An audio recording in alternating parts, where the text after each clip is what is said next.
السلام علیکم ورحمۃ اللہ وبرکاتہ۔ الحمد للہ وحدہ والصلاة والسلام علی من لا نبی بعدہ، اما بعد فاعوذ باللہ من الشیطان الرجیم، بسم اللہ الرحمن الرحیم۔ وَأَقِيمُوا الصَّلَاةَ وَآتُوا الزَّكَاةَ وَارْكَعُوا مَعَ الرَّاكِعِينَ۔ صدق اللہ العظیم۔ اللہم صلی علی محمد وعلی آل محمد کما صلیت علی ابراہیم وعلی آل ابراہیم انک حمید مجید۔ اللہم بارک علی محمد وعلی آل محمد کما بارکت علی ابراہیم وعلی آل ابراہیم انک حمید مجید۔ سبحانک لا علم لنا الا ما علمتنا انک انت العلیم الحکیم۔ رب اشرح لی صدری ویسر لی امری واحلل عقدۃ من لسانی یفقہوا قولی۔ اللہم انفعنا بما علمتنا وعلمنا ما ينفعنا وزدنا علما۔ وَأَقِيمُوا الصَّلَاةَ وَآتُوا الزَّكَاةَ وَارْكَعُوا مَعَ الرَّاكِعِينَ۔ اور نماز قائم کرو اور زکوٰۃ ادا کرو اور رکوع کرنے والوں کے ساتھ رکوع کرو۔ اللہ رب العزت نے رسول اللہ صلی اللہ علیہ وسلم کو جو شریعت مطہرہ دے کے بھیجا ہے، اس شریعت کی تعلیمات کو 5 بڑے حصوں میں تقسیم کیا جاتا ہے: عقائد، عبادات، معاملات، معاشرت اور اخلاق۔ عبادات کا شعبہ اللہ رب العزت کے ساتھ بندے کے تعلق اور اللہ رب العزت سے بندے کی محبت کا مظہر ہے۔ ان عبادات میں سے سب سے اہم مقام اللہ رب العزت نے نماز کو دیا ہے۔ نماز بندے اور رب کے درمیان تعلق کی معراج ہے، اور نماز کی فرضیت اور اہمیت کا اندازہ آپ اس بات سے لگائیں کہ قرآن کریم میں تقریباً 109 مقامات پہ صراحتاً واضح الفاظ میں نماز کی ادائیگی کا حکم ملتا ہے، اور اشارتاً کنایتاً یا ضمناً جن آیات مبارکہ میں نماز کی ادائیگی کا حکم دیا گیا ہے ان کی مجموعی تعداد 700 آیات کے قریب جا پہنچتی ہے۔ یہ پہلا فریضہ ہے جو اللہ رب العزت کی توحید اور محمد الرسول اللہ صلی اللہ علیہ وسلم کی رسالت کی گواہی کے بعد بندوں پہ لازم ہوتا ہے۔ پہلی عبادت جو فرض کی گئی، باقی تمام عبادات جو ہے وہ بعد میں فرض کی گئی۔ نماز کی ایک اہم خصوصیت یہ بھی ہے کہ دیگر عبادات اور ان کے احکام جو ہے اللہ رب العزت نے زمین پہ بذریعہ وحی نازل فرمائے، لیکن نماز کی فرضیت اللہ رب العزت نے معراج کے موقع پہ آسمانوں پہ کی ہے۔ رسول اللہ صلی اللہ علیہ وسلم نے فرمایا کہ مجھے معراج میں 3 چیزیں دی گئیں: 5 نمازیں، خواتیم بقرہ، سورہ بقرہ کی آخری آیات مبارکہ، اور یہ بشارت اور خوشخبری کہ میری امت میں سے جو شخص اپنے آپ کو شرک سے بچائے رکھے گا، اللہ رب العزت اس کے دیگر گناہوں کو معاف فرما دیں گے۔ اور معراج میں نماز کی فرضیت میں اس بات کی طرف اشارہ ہے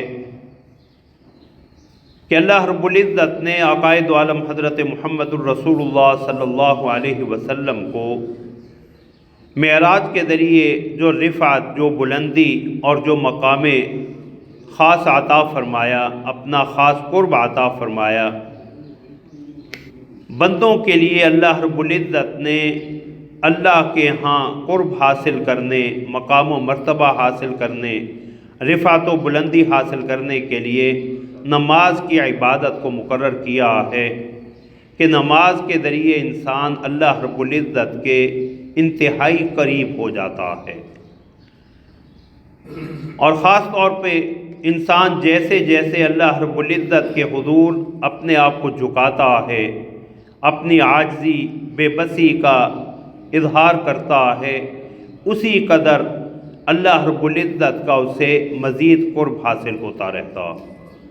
رسول اللہ صلی اللہ علیہ وسلم نے ارشاد فرمایا، اقرب ما یکون العبد الی ربہ وہو ساجد، بندہ اپنے رب کے سب سے زیادہ قریب اس وقت ہوتا ہے جب وہ سجدے میں ہوتا، کہ سجدے کے عالم میں اللہ رب العزت کا خصوصی قرب جو ہے وہ اسے حاصل ہوتا۔ نماز اس شریعت کا حکم بھی، پہلی شریعتوں کا حکم بھی اللہ رب العزت نے دیگر انبیاء کرام کا اور رسولوں کا ذکر کیا، اور ان کے لیے ان کی بھی نماز کا یا ان پہ بھی نماز کی فرضیت کا ذکر کیا۔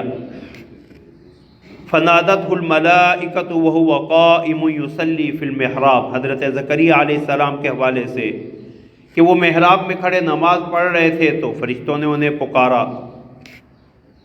حضرت ابراہیم علیہ السلام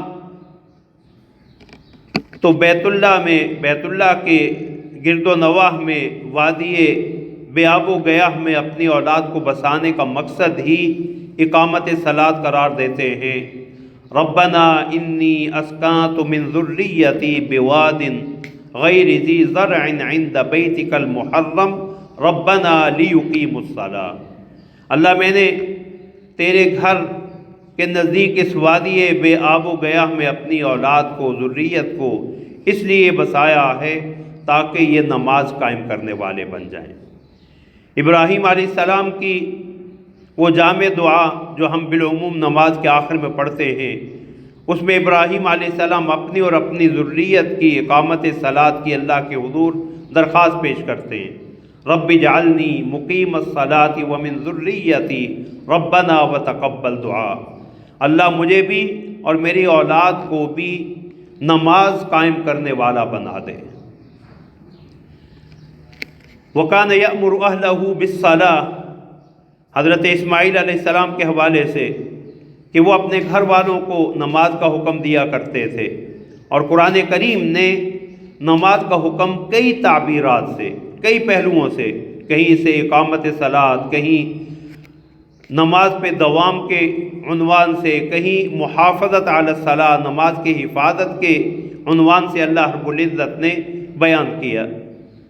حافظوا علی الصلوات والصلاۃ الوسطی وقوموا للہ قانتین، نمازوں پہ پابندی کرو، بالخصوص درمیانی نماز پہ، اور اللہ رب العزت کے لیے فرما برداری اختیار کرتے ہوئے کھڑے ہو جاؤ۔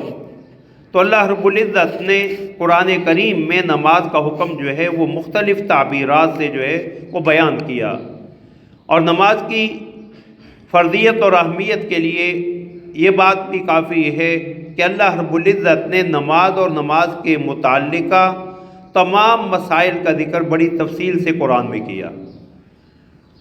وضو کا حکم، طہارت کا حکم، تیمم کا حکم، غسل کا حکم، ان الصلاۃ کانت علی المؤمنین کتابا موقوتا، نماز کے اوقات کا حکم، حالت سفر کی نماز کیا ہے، حالت خوف کی نماز کیا ہے۔ تو نماز پہلی عبادت بھی اور ایسی عبادت بھی جو کسی حال میں چھوڑی نہیں جا سکتی۔ بیمار ہے بیٹھ کے پڑھ لے، بیٹھ کے نہیں پڑھ سکتا لیٹ کے پڑھ لے، اشارے سے پڑھ لے، حالت جنگ ہے تب بھی نماز پڑھے گا، سفر میں ہے قصر کر لے لیکن نماز چھوڑنے کی اجازت نہیں۔ تو یہاں فرمایا حافظوا علی الصلوات والصلاۃ الوسطی وقوموا للہ قانتین، نمازوں کی بالخصوص درمیانی نماز کی حفاظت کرو اور اللہ کے لیے فرما بردار بن کے کھڑے ہو جاؤ۔ فَإِنْ خِفْتُمْ فَرِجَالًا أَوْ رُكْبَانًا، اگر تمہیں دشمن کا خوف لاحق ہو حالت جنگ میں، خوف کے عالم میں بھی، تو تم پیدل یا سوار ہو کے نماز تمہیں پھر بھی ادا کرنی۔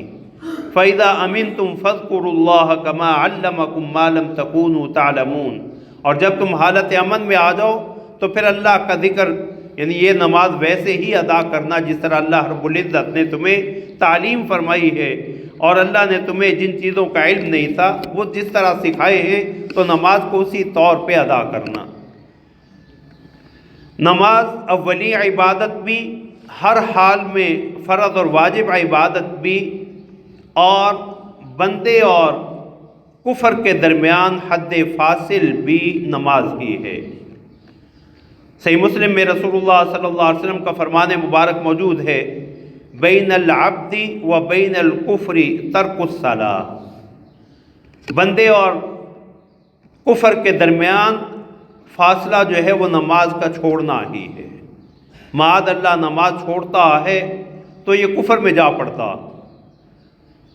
یعنی اللہ رب العزت کی سب سے بڑی ناشکری اور اللہ رب العزت کی سب سے بڑی نافرمانی جو ہے وہ نماز کی ادائیگی نہ کرنا۔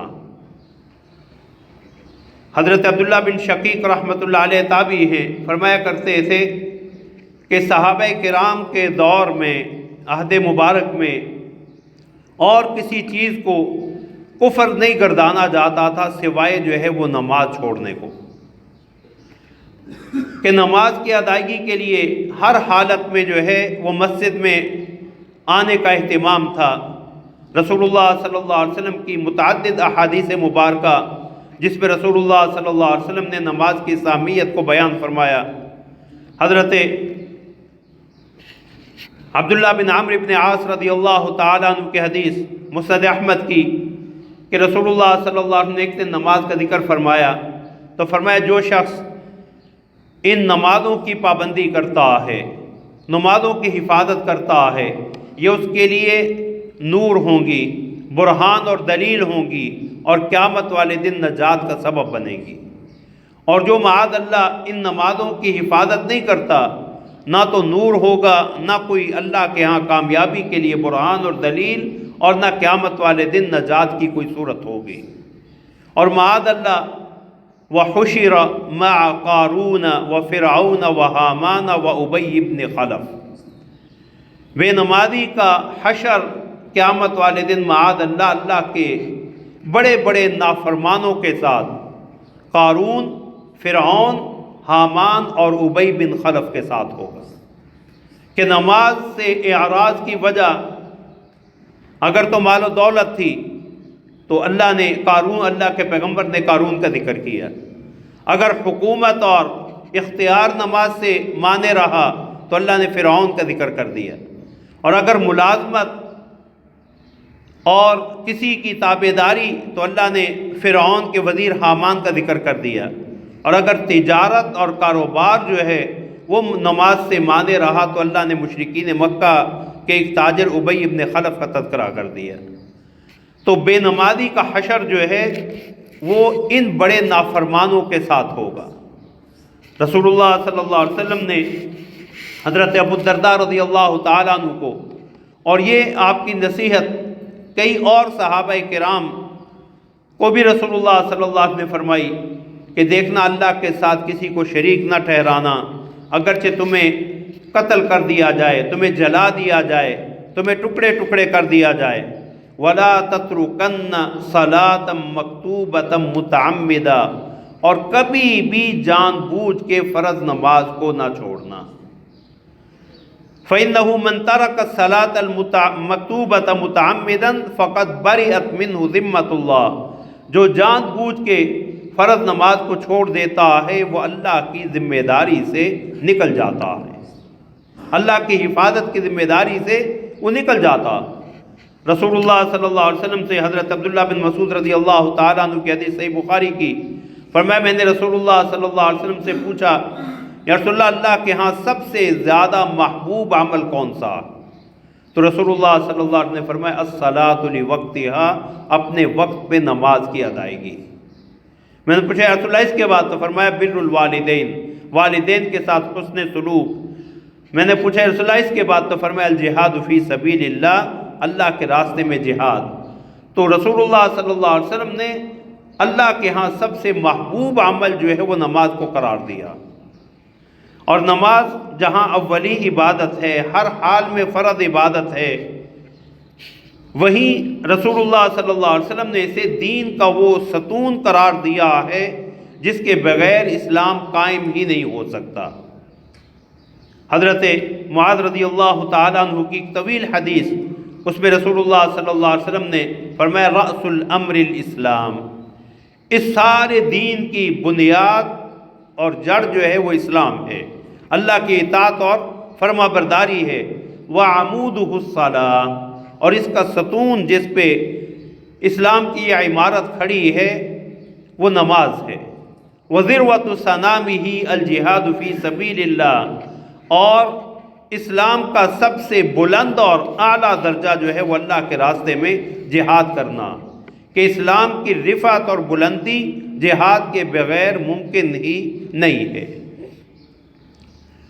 حضرت عبداللہ بن مسعود رضی اللہ تعالیٰ عنہ فرمایا کرتے تھے کہ رسول اللہ صلی اللہ علیہ وسلم کے عہد مبارک میں وہی شخص باجماعت نماز پڑھنے سے پیچھے رہتا تھا، علم نفاقہ، جس کا نفاق سب لوگوں کو پتا تھا کہ یہ منافق ہے، او مریض، یا شدید مریض جو مسجد میں آنے کی سکت ہی نہیں رکھتا تھا۔ وَإِنْ كَانَ الرَّجُلُ لَيُقَادُ بَيْنَ رَجُلَيْنِ إِلَى الْمَسْجِدِ، جبکہ عام حالات میں تو ایک آدمی کو دو آدمی سہارا دے کے جو ہے وہ مسجد میں لے آتے تاکہ وہ مسجد میں باجماعت نماز پڑھ سکے۔ اور اللہ رب العزت نے یہاں جو حکم دیا وَأَقِيمُوا الصَّلَاةَ وَآتُوا الزَّكَاةَ، تم نماز قائم کرو اور زکوٰۃ ادا کرو، وَارْكَعُوا مَعَ الرَّاكِعِينَ، رکوع کرنے والوں کے ساتھ رکوع کرو۔ اس میں جماعت کی اہمیت، رکوع کرنے والوں کے ساتھ رکوع اسی وقت ہو سکتا ہے جب ہم باجماعت نماز کی فکر کریں، اور باجماعت نماز کی اہمیت کا اندازہ آپ اس بات سے لگائیں کہ رسول اللہ صلی اللہ علیہ وسلم نے فرمایا کہ میرا جی چاہتا ہے کہ میں اپنی جگہ کسی کو مصلی امامت پہ کھڑا کروں اور مدینہ کے نوجوانوں کو ساتھ لوں اور ان لوگوں کے گھروں کو جا کے آگ لگا دوں جو مسجد میں آ کے باجماعت نماز ادا نہیں کرتے۔ خود رسول اللہ صلی اللہ علیہ وسلم کا عمل اپنی آخری بیماری میں، جبکہ نکاحت اور کمزوری اس قدر ہو چکی تھی کہ رسول اللہ صلی اللہ علیہ وسلم پاؤں اٹھا کے چل نہیں پا رہے، لیکن اس عالم میں بھی صحیح بخاری کی حضرت عائشہ رضی اللہ تعالی عنہ کی حدیث کہ آپ دو آدمیوں کے کندھوں پہ سہارا لے کے، حضرت عباس رضی اللہ تعالیٰ عنہ اور حضرت علی، ان کے کندھوں پہ سہارا لے کے رسول اللہ صلی اللہ علیہ وسلم مسجد میں باجماعت نماز کی ادائیگی کے لیے آئے، جبکہ آپ کے قدمین مبارکین زمین پہ گھسٹ رہے تھے، آپ کو اٹھانے کی سکت اور طاقت بھی نہیں تھی۔ تو نماز اس قدر اہم عبادت، اور نماز وہ اہم عمل ہے، وہ عبادت ہے کہ قیامت والے دن سب سے پہلے اسی ہی کا حساب لیا جائے گا۔ حضرت عبداللہ بن قرط رضی اللہ تعالیٰ عنہ فرماتے کہ رسول اللہ صلی اللہ علیہ وسلم نے فرمایا اول ما یحاسب به العبد یوم القیامت الصلاۃ، قیامت والے دن سب سے پہلے انسان کے جس عمل کا حساب لیا جائے گا وہ نماز ہوگی۔ فإن صلحت، اگر یہ نماز کا معاملہ ٹھیک رہا تو باقی اعمال بھی ٹھیک ہوں گے۔ وإن فسدت فسد بقیت الاعمال، فسدت بقیت الاعمال، اور اگر یہ بگڑ گئے تو دیگر اعمال پہ بھی بگاڑ اور فساد برپا ہو جائے گا، وہ بھی سنور نہیں سکیں گے۔ تو نماز دین کا ستون، اس لیے قیامت والے دن بھی سب سے پہلے اللہ رب العزت جو ہے وہ نماز ہی کا حساب لیں گے۔ حقوق اللہ میں سب سے پہلا حساب جو ہے وہ نماز کا۔ نماز کسی اہمیت کی بنا پہ حضرت عمر رضی اللہ تعالیٰ عنہ اپنے عمال کو، گورنروں کو یہ خط لکھا کرتے تھے۔ ان کی تعیناتی کے وقت انہیں جو تقرر نامہ دیا جاتا تھا اس میں یہ عبارت درج ہوتی تھی کہ ان اہم امرکم عندی الصلاۃ، تمہارے معاملات میں میرے نزدیک سب سے اہم چیز جو ہے وہ نماز ہے۔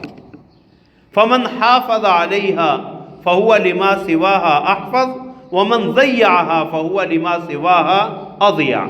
جو نماز کی حفاظت کرے گا، نماز کی پابندی کرے گا، تو وہ باقی معاملات کو بھی نبھا لے گا، اور جو اللہ کے سب سے بڑے حق نماز ہی میں کوتاہی کرے گا، اسے ضائع کر دے گا، تو وہ دیگر معاملات بھی چلا نہیں سکے گا۔ اس لیے اللہ رب العزت نے اقتدار ملنے کے بعد پہلی ذمہ داری ہی اقامت صلاۃ کو قرار دیا۔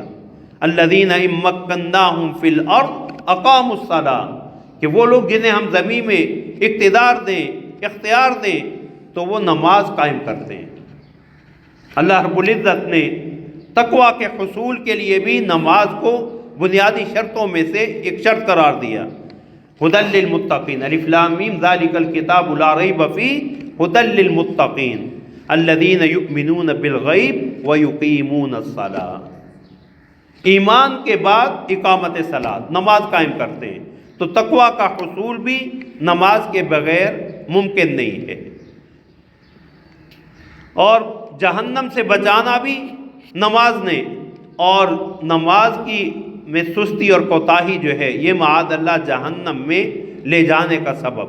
قرآن کریم نے اہل جہنم سے جو سوالات ہوں گے ان کے بارے میں ایک یہ بھی ذکر کیا، ما سلککم فی سقر، کہ اہل جہنم سے پوچھا جائے گا تمہیں جہنم میں کون سی چیز لے آئی، تو پہلا سبب جو وہ بتلائیں گے قالوا لم نک من المصلین، ہم نماز نہیں پڑھا کرتے تھے، نماز میں کوتاہی کیا کرتے تھے۔ تو نماز کو اللہ رب العزت نے اس قدر اہم جو ہے وہ عبادت قرار دیا۔ وما قد افلح المؤمنون الذین هم فی صلاتهم خاشعون، ایمان والے کامیاب ہو گئے جو اپنی نمازوں میں خشوع اختیار کرتے ہیں۔ تو فلاح کے لیے، کامیابی کے لیے پہلی شرط جو ہے وہ نماز ہے۔ حی علی الفلاح، مؤذن ہر اذان میں یہی ندا دیتا ہے کہ کامیابی کی طرف آؤ۔ اس نماز کے بغیر جو ہے وہ کامیابی کا تصور نہیں ہے۔ اور خشوع اللہ رب العزت کے ساتھ دل کے تعلق کا جڑ جانا ہے۔ خشوع انسان کے دل کا اللہ کی طرف متوجہ ہو جانا۔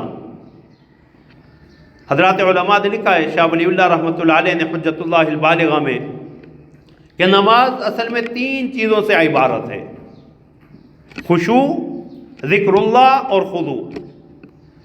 خشوع کیا ہے؟ کہ انسان کے دل کا تعلق اللہ سے جڑا ہوا۔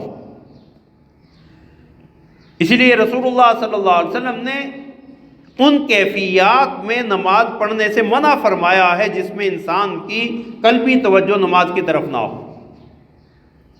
بھوک کی شدت ہے، نیند کا غلبہ ہو رہا ہے، پیشاب پاخانہ کی حاجت ہے، تو ان حالات میں نماز نہ پڑھے، بلکہ ان امور سے فارغ ہو کے تاکہ قلبی توجہ جو ہے وہ نماز میں خود حاصل ہو سکے۔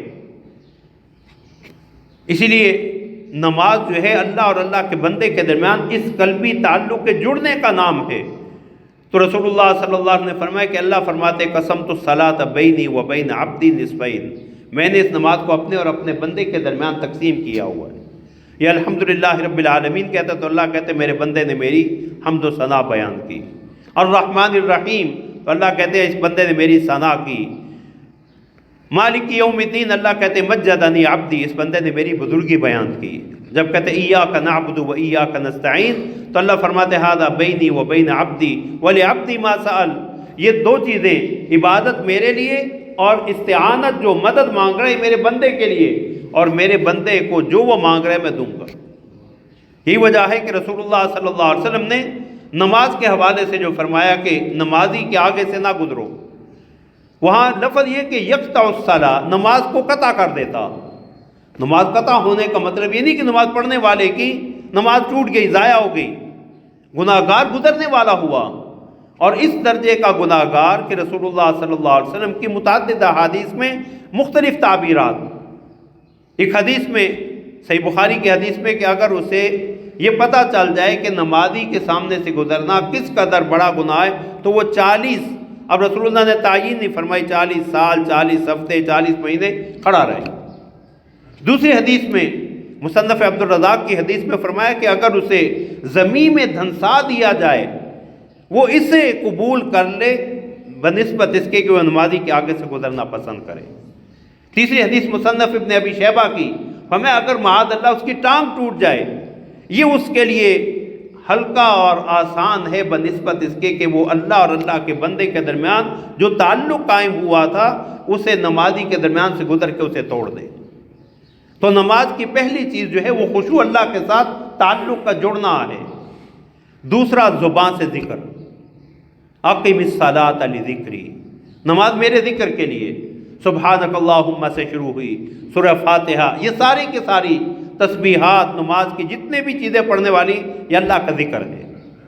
تیسرا فرمایا اعضاء کی کا اللہ رب العزت کے لیے جھک جانا، اعضاء کا اللہ کی تعظیم کرنا جسے خضوع کہتے ہیں۔ تو خشوع دل کی عبادت ہے اور خضوع اعضاء کا، اور ذکر جو ہے وہ زبان کا۔ قد افلح من تزکا وذکر اسم ربہ فصلی، جب نماز کے ان حقائق کو انسان سامنے رکھتا ہے تو اللہ فرماتے ہیں یہ شخص کامیاب ہو گیا، جس نے اپنے آپ کو پاک کر لیا، اپنے رب کا نام لیا، فصلی، اور نماز پڑھی۔ تو نماز اولی عبادت، اور قیامت والے دن سب سے پہلے جس کے بارے میں سوال ہوگا وہ عبادت بھی، اور رسول اللہ صلی اللہ علیہ وسلم کی دنیا سے جاتے ہوئے آخری وصیت بھی امت کو نماز کے حوالے سے۔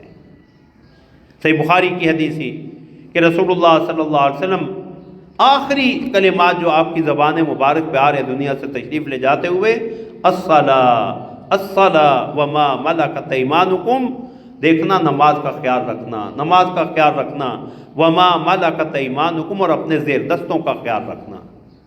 تو اس لیے اللہ رب العزت نے قرآن کریم میں جگہ جگہ نماز کا حکم دیا، اقیم الصلاۃ وامر اہلک بالصلاۃ واصطبر علیہا، آپ اپنے اہل و عیال کو بھی نماز کا حکم دیں، خود بھی اس کی پابندی اختیار کریں، اور نماز کو جو ہے اپنے اوقات کے ساتھ ہر کس نماز کی تمام شرطوں، فرائض و واجبات اور سنن و مستحبات کے ساتھ ادا کرنا، یہ اقامت صلاۃ ہے۔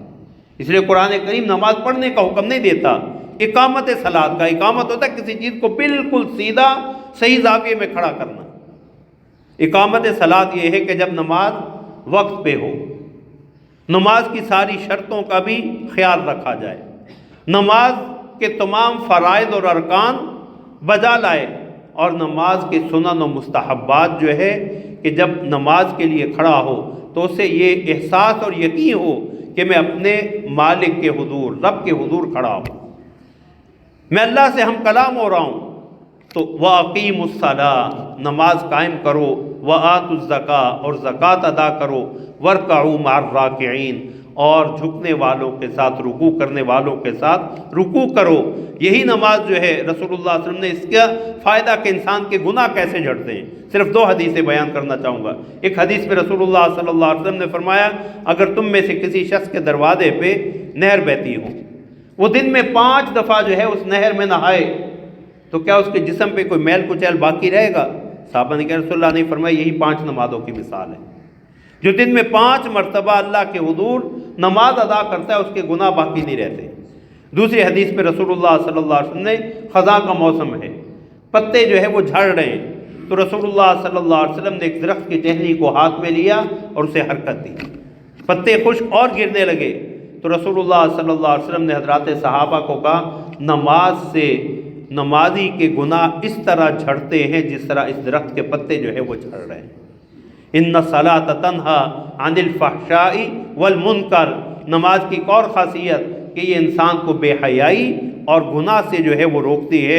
اللہ رب العزت ہمیں اقامت صلاۃ کی توفیق عطا فرمائے۔